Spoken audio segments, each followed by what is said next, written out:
One of my favorite words I use to explain the difference of a person with a personality disorder and someone who doesn't is the concept of cognitive dissonance. Cognitive dissonance is a subjective experience of stress and anxiety when two opposing thoughts, feelings, or beliefs are attended to, focused upon, thought about.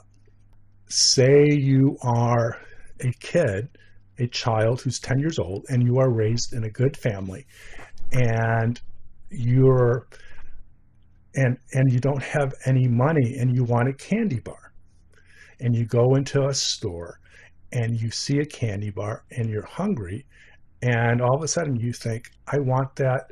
No one will see me. No one will know. It'll be okay. And then you remember what your mommy and your daddy taught you about stealing is bad. And then there's this moment that there's cognitive dissonance. Should I do it and be a bad kid? I should do it. It's a candy bar. That man is rich. I'm trying to be like a 10-year-old. He's got hundreds of candy bars. He would give it to me if he knew.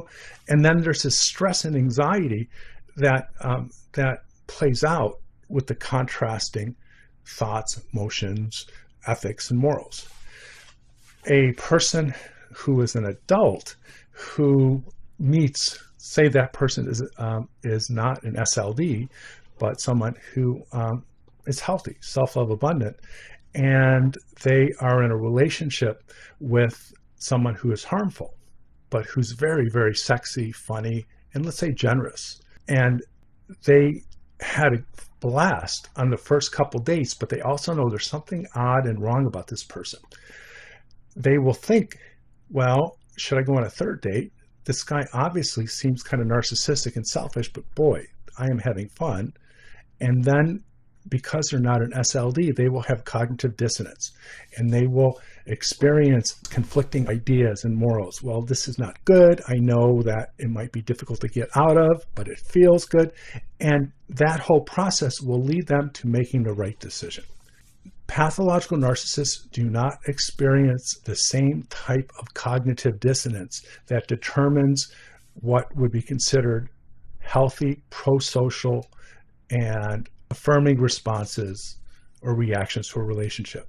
If someone with narcissistic personality disorder should be told to wait their turn, and they are in a college class and they believe that they are right and everyone is wrong, they are not going to experience the cognitive dissonance of, if you talk, even though you're right, you're going to upset people and the teacher, and therefore it's not a good idea to talk.